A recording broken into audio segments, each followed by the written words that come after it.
sinasabi mga kapatid, pero ito po mga susunod na mga minuto ay napaka-importante po, napakahalaga po na bigyan po natin ng ating buong atensyon ang ating pakikinig po sa salita ng ating Panginoon. Amen?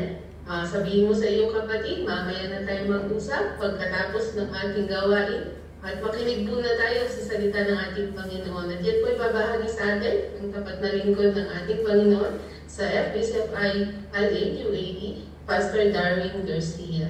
Thank you, Pastor. Go ahead po.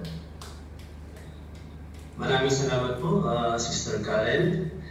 Muli po, kami pong lahat ay bumabati po ng isang magandang umaga po sa ating lahat, mga minamahal po namin mga kababayan, mga kapatiran, at magandang gabi rin po dyan sa inyo po sa Canada. At purihin po ang Diyos na tayo po muli ay magkakasama po ngayon.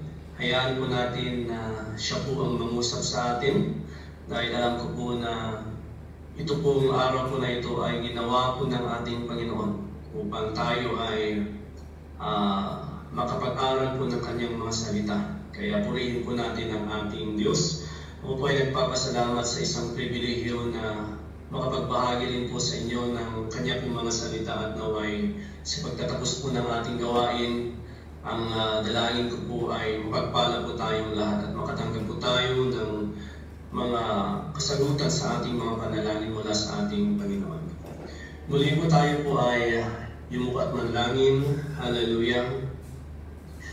Lubos po ang aming pasasalamat, Ama, dahil ang presensya mo ay naririto po sa aming kalagitnaan. Kaya sa iyo lamang po namin ipinagkakatiwala at ipinapasako po ang lahat, lalo-lalo na po itong pagkakataon na ito na aming babasahin, pakikinggan at pagbulay-bulayan at pag-aralan ang iyong mga salita. Nawa ang dakilang Espiritu Santo ang siya po magpaunawa sa aming lahat. Buksan po namin ang aming mga puso, kaisipan at pandinig upang sa gayon, O Diyos, lahat po ng mga mensahe na may papaabot sa amin ay hindi po ito masayang. At maraming salamat, Panginoon, dahil ngayon pa lamang po, Panginoon, ay kumikilos ka na at gumagawa ka na po ng mga himala sa buhay ng bawat isa. Maraming salamat, O Diyos. Hayaan mo, Panginoon, na maihayag ka at maitaas ka. Ikaw lamang at ikaw lamang, Panginoon, wala nang iba. Salamat po, Diyos. At muli po, ito po ang aming samot dalangin, Ama, sa tanging pangalan mo lamang, Panginoong Jesus. Amen and Amen. Hallelujah. Ang pamagat po ng ating pag-aaralan sa umaga po nito ay ang pagpapatawad ng Diyos. By the way, clear po ba yung aking boses doon dyan sa inyo, mga kapatid? Okay, salamat. Hallelujah. So, nais ko po umpisahan ito sa ating pagbabasa mula po sa aklat po ng Salmo sa ika-32 kabanata. Basahin muna natin ang una at pangalawang verse po dyan, sinasabi. Sabi niya, mapalad ang isang tao na ang mga pagsuway at mga kasalanan ay pinatawad at kinalimutan na ng Panginoon. And then sa verse 2, mapalad ang tao na ang kasalanan ay hindi ibinibintang sa kanya ng Panginoon at walang pandaraya sa kanyang puso. Praise the Lord. Sa katunayan po, mga kapatid, lahat po tayo na nandirito ngayon sa screen po na ito, saan ka man naroon, wala po isa dito sa atin ang hindi po nagkasala. Amen? Lahat po ay nagkulang po tayo sa ating Diyos. Ang meron lang po dito ay mga taong pinatawad na ng Panginoon sa kanilang mga kasalanan at patatawarin pa kung sila ay tatawag, magpakumbaba, magsisi at humiling ng kapatawaran sa ating Diyos. Amen? So maliwanag po yun. Wala ni isa po dito ang siyang hindi po nagkasala, mga taong pinatawad lang ng Panginoon na sila po ay humiling po sa Kanya ng kapatawaran. Kaya napakaganda po itong sinasabi ng salita po ng Diyos na mapalad ang isang tao na ang mga pagsaway at mga kasalanan ay pinatawad ng Panginoon o kinalimutan pa, hindi lang niya pinatawad o kinalimutan pa.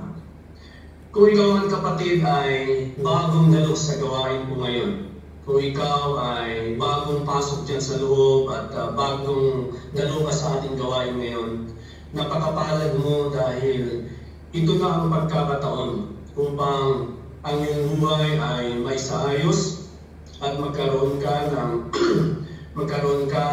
tamang relasyon sa ating Panginoon. At napakasaya, nakakapagbigay kagalakan sa atin na sa kabila pala na tayo ay makasalanan, marami po tayong mga pagkukulang sa ating Diyos. Handa po siyang magpatawad po sa atin.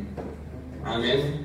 Handa po niyang patawarin ang ating mga kasalanan, gaano man yan karami, gaano man kabigat ng ating nagawang kasalanan sa tao, sa Panginoon, ay handa po niya tayong patatawarin. Kung tayo po ay lalapit po sa Kanya ng may pagpapakumbaba, tayo po ay magtatapat po sa Kanya at hiling po ng kapatawaran at magsisisi po, mga kapatid. Sabi niya dito, mapalad ang isang tao na ang mga pagsuway at ang mga kasalanan ay pinatawad. Consider yourself po, mga kapatid. Ibilang mo na, isa na tayo dito sa mga taong mapapalad. Bakit? Dahil nang tayo po ay humingi po ng kapatawaran sa Diyos, tayo po ay walang alinlangan na pinatawad po niya tayo sa ating mga kasalanan. Amen?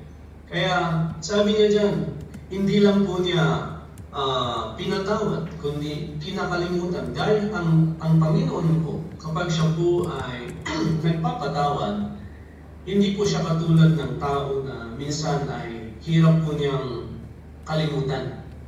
At hindi po siya nagtatanim po ng sama ng loob. Amen? Di po ba ang tao kapag ikaw ay sinaktan ng isang tao, minsan ang pagpapatawad natin ay mayroon pang maraming kondisyon. Yun ba ang sabihin natin na patatawarin kita, pero, may pero, ang dami mong isasabihin na ayaw mo nang maulit, ayaw mo nang ganito, nang ganyan. Ganyan po ang tao. Pero ang Panginoon, kapag siya po ay nagpatawad, siya po ay kinakalimutan po niya yung mga kasalanan po natin, yung mga ginawa po natin. Dahil mas gusto ng Panginoon na tayo po ay mabuhay po sa Kanya pong biyaya, sa Kanya pong habag, sa Kanya pong awa.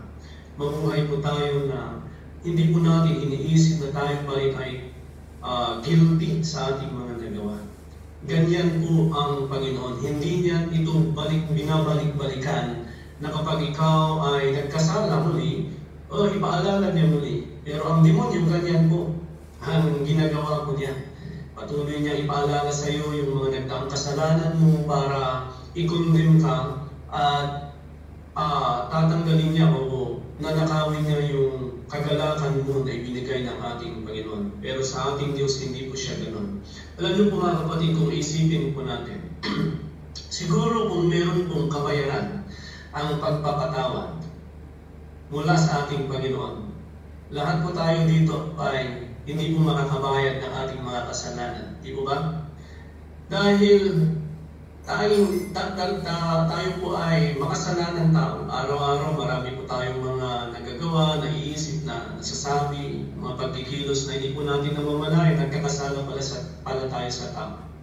Ngunit tingnan po natin dito na hindi sa pagpapatawad ng ating Panginoon, hindi po niya sinusukat o binibilang kung ilan ang nagawa mo. Mas mahalaga sa Kanya ang iyong pagpapakumbaba na lalapit po sa Kanya, hihingi po ng kapatawaran.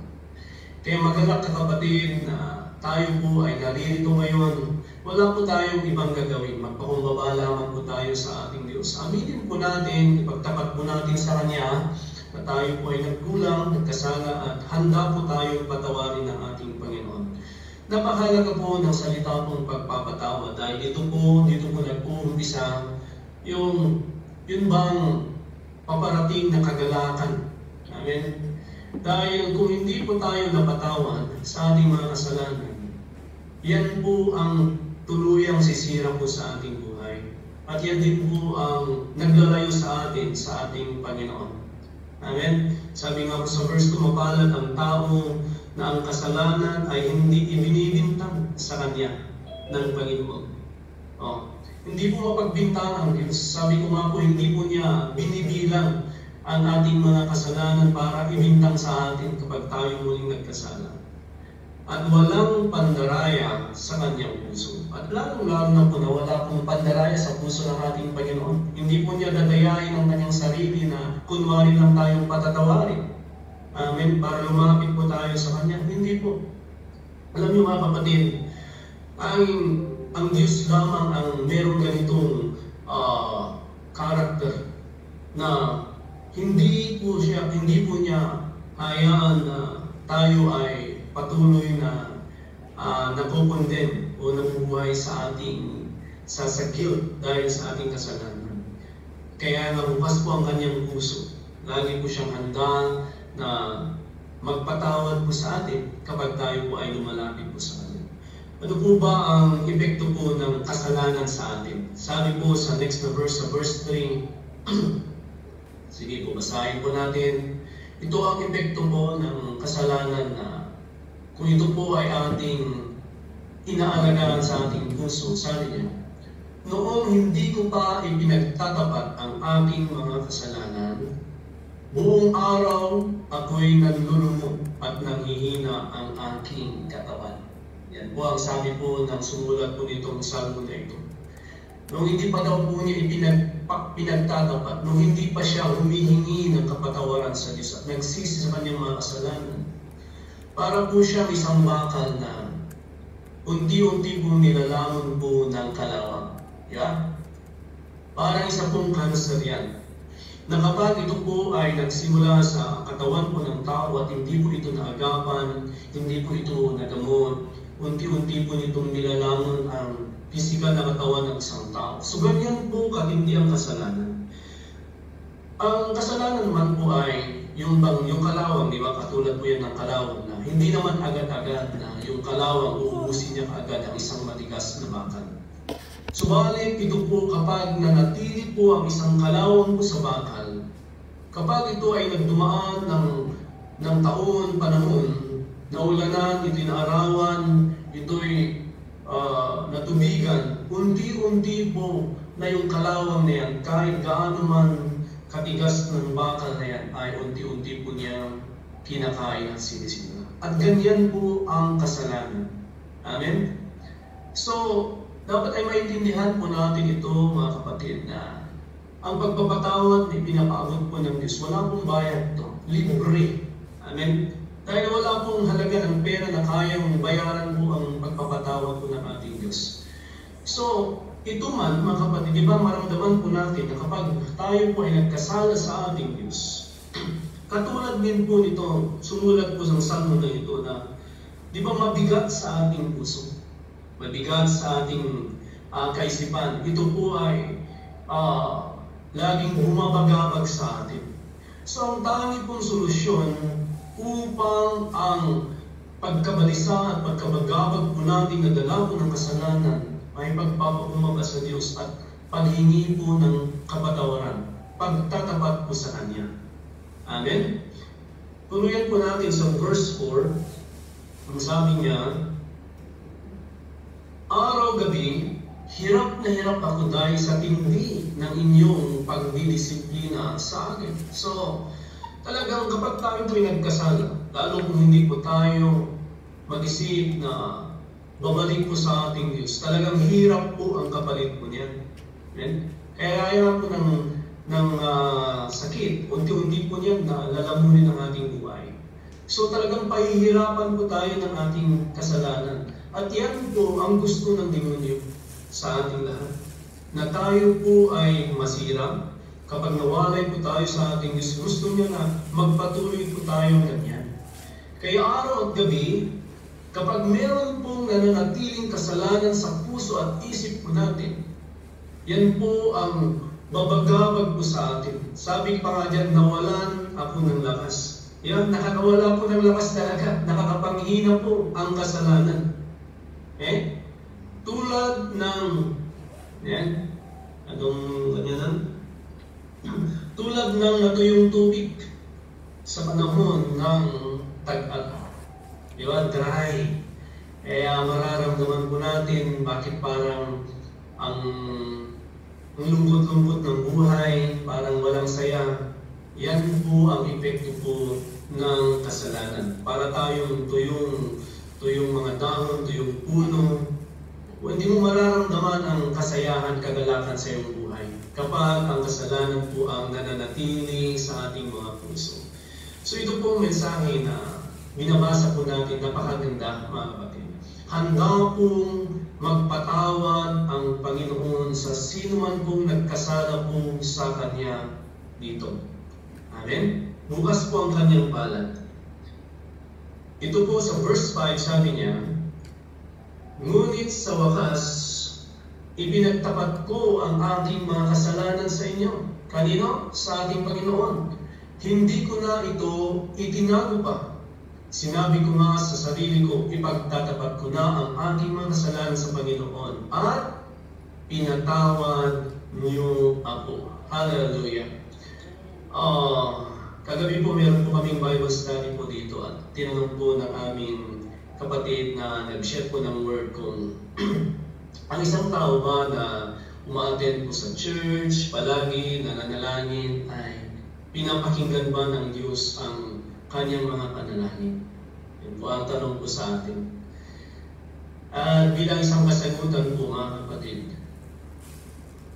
sinasagot po ng Panginoon ang mga panalangin po ng mga tao. Okay?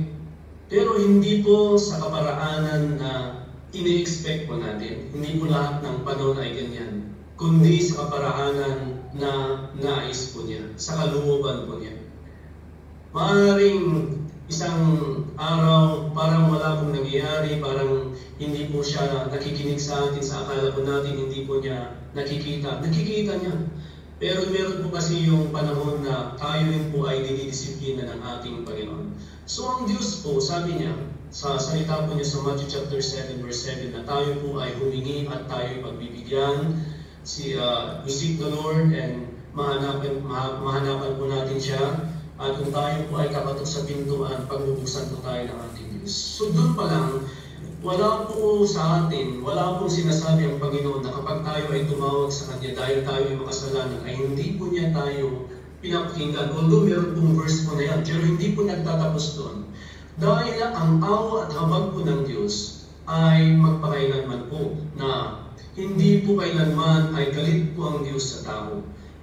Alam niyo, ang judgment ng Panginoon, meron siyang itinakda na araw po ng paghuhukom. Doon po niya igagawad ang hatol po niya sa tao na hindi po magbabago at hindi po nagsisisi sa kanyang mga kasalanan. Subalit kung ang pag-usapan po natin ay yung panalangin, sinasagot po ng ating Panginoon. Pero sabi ko nga, hindi po sa kaparaanan gusto po natin na mangyari.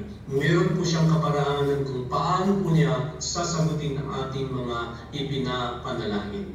Now, sabi niya, nung ipinagtapat nitong sumulat po ng salmo na ito ang kanyang kasalanan, doon lamang po niya nakamtan ang pagpapatawad ng Diyos. So, ibig pong sabihin, ang kapatawaran sa ating kasalanan ay hindi po siya kusang dumarating lang sa atin.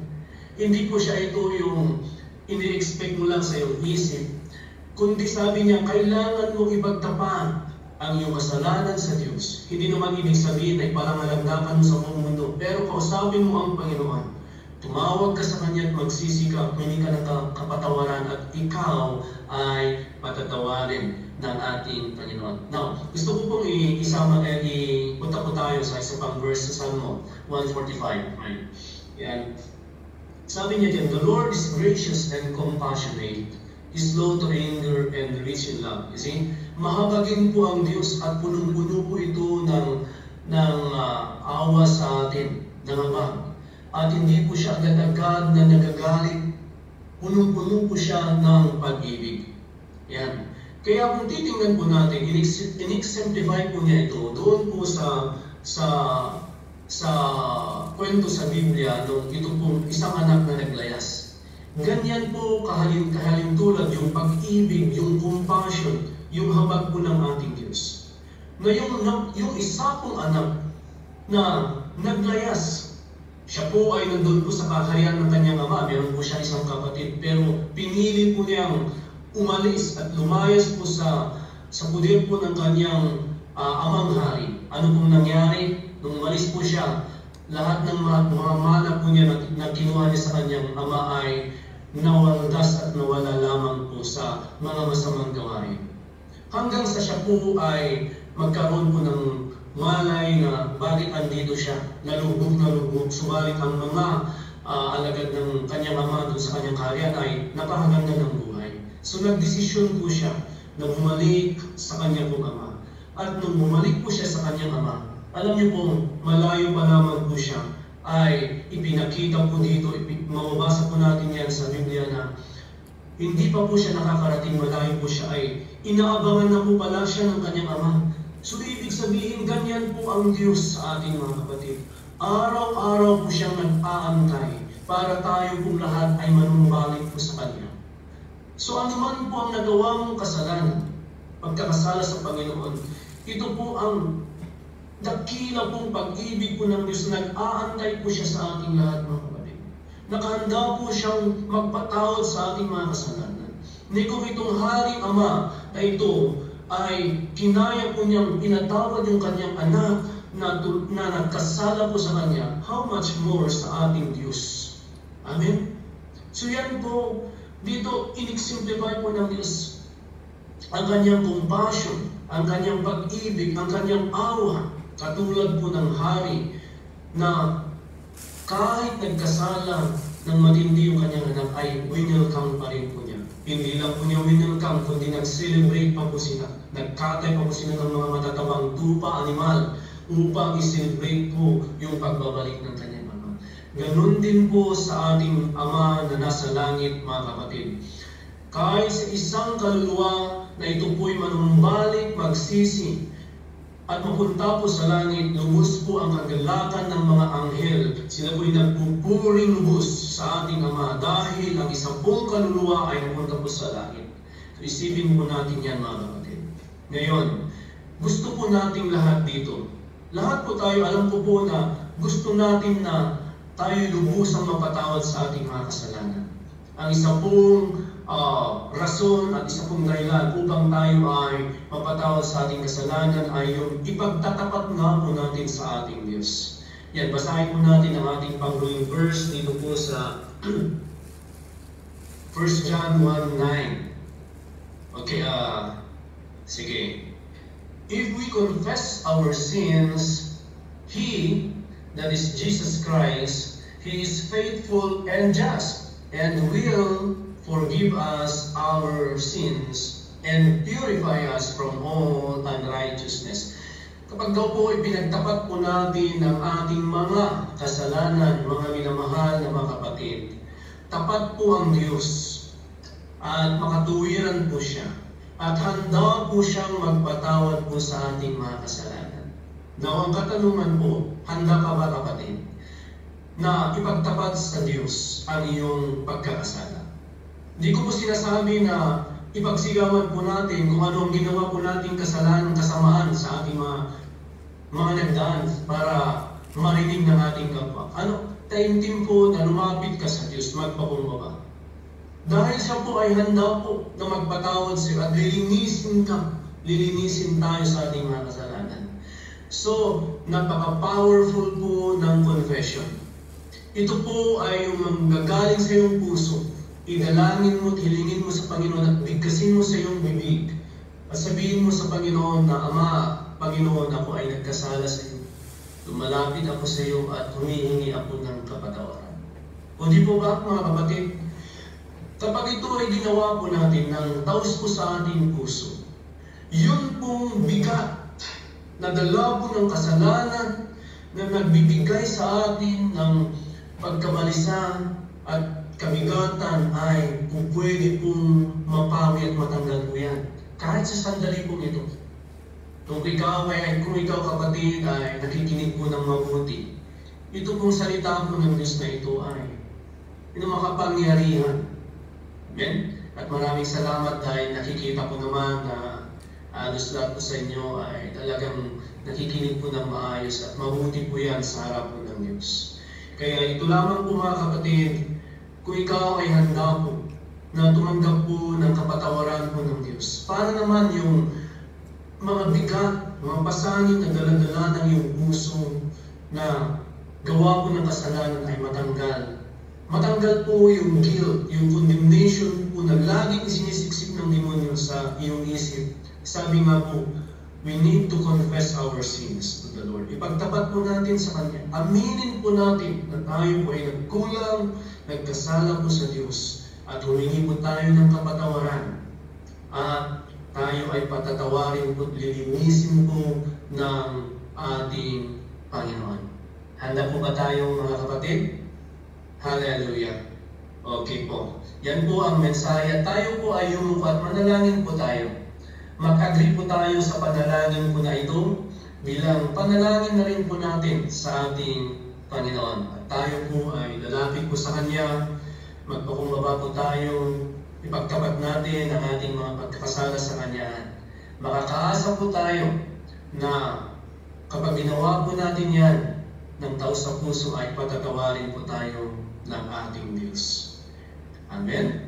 So tayo nga po ay yumuko po mga kapatid, seryosuhin po natin itong ating panalangin na ito sa Kanya. Alam niyo, ito po ay isang susi po ng ating paglaya. Unang hakbang po sa paglaya na nais na ibigay ng Panginoon po sa atin. Hallelujah. Okay, tayo po ay manalangin. Hallelujah. Panginoong Diyos, muli po kami ay nagpapakumbaba na lumalapit po sa inyo pong harapan. Napakinggan po namin ang inyong pong mensahe. At tunay nga na ang inyong salita ay makapangyarihan at ito po, Diyos, ay katotohanan. Panginoon, gaya nga po ng inyo pong ipinag-uutos at nais ipagawa sa amin na kung ipagtatapat namin ang aming mga pagkakasala sa iyo, ikaw ay tapat na magpatawad sa amin at lilinisin kami sa aming pagkakasala. Kaya, O Diyos, sa sandali pong ito, kami ay nagpapakumbaba sa iyo, Ama. Pakinggan mo po ang aming panalangin.